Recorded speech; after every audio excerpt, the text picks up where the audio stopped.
Good evening and welcome to my kitchen. Tonight, my Roman kitchen. We're going to be making a dish called pork with apples. So let's take a look at what we have and we'll go from there. We begin with pork. We have two different kinds. We have ground pork. We also have pork loin, and I've already roasted it. They're not all the way finished. We're also going to be using cilantro. We'll be using leeks, and leeks, if you're not familiar with them, look like this when they're whole. And we're going to separate the white part from the green part because they cook a little bit differently and they have a bit of a different flavor. We also have mint that we'll use, Mason apples, which are named after a guy named Macius. Now, basically, it's just a large, crisp apple. Macius was an Epicurean in Roman times. He enjoyed fine food, wrote a few books on food service and the like. We just got some contemporary equivalents to large, crisp apples. We're also going to use olive oil, honey, garum, which is basically fish sauce. I did store-bought, so I don't have to sauce my own fish. Vinegar, chicken broth, black pepper. You can use something called pepper catkins, but that is hard to find in Abilene, as is asafoetida.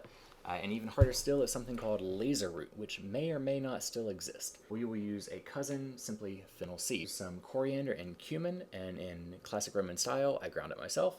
In classic American style, I used an electric grinder. Defrutium, which basically is reduced grape juice.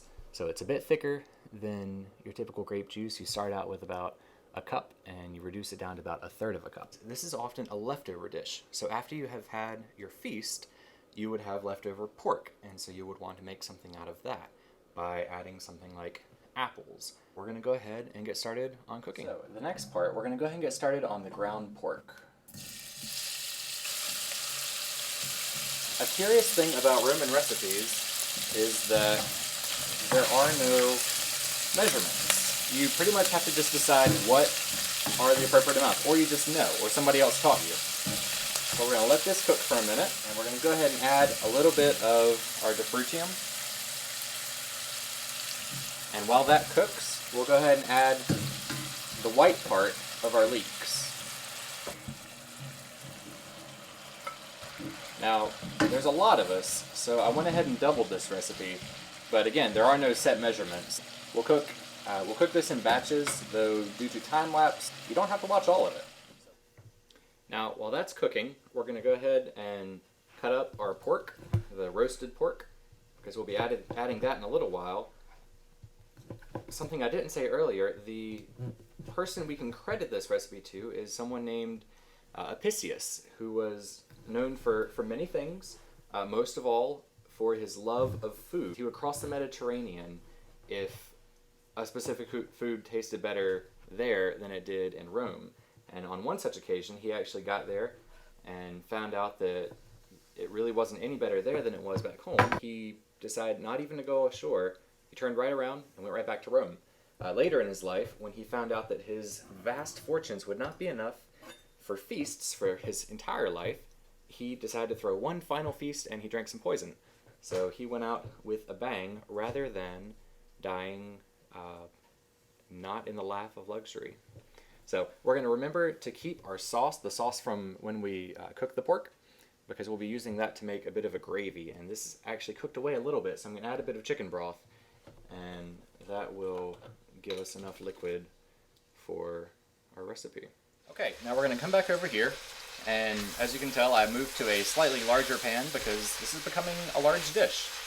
We're going to go ahead and add our cumin, our coriander, and our black pepper. And we'll stir that in. And I checked, the food that Apicius could not live without was crawfish. So he took a boat all the way to Smyrna just for larger crawfish. So even the Romans enjoyed a good crawfish boil. We're also going to go ahead and add our cilantro.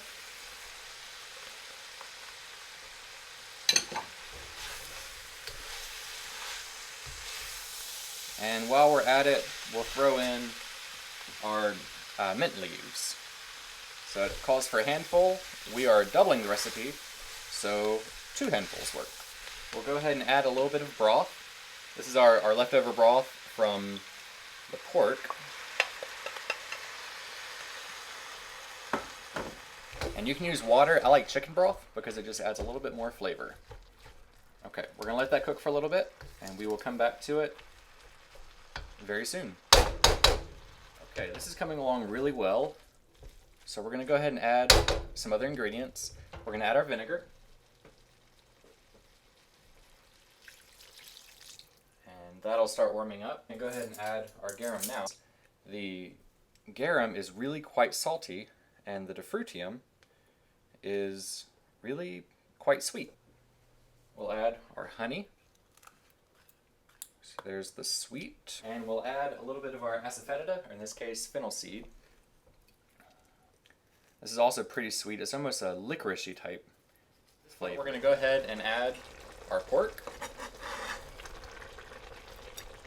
Once the pork has warmed, we're going to add the apples.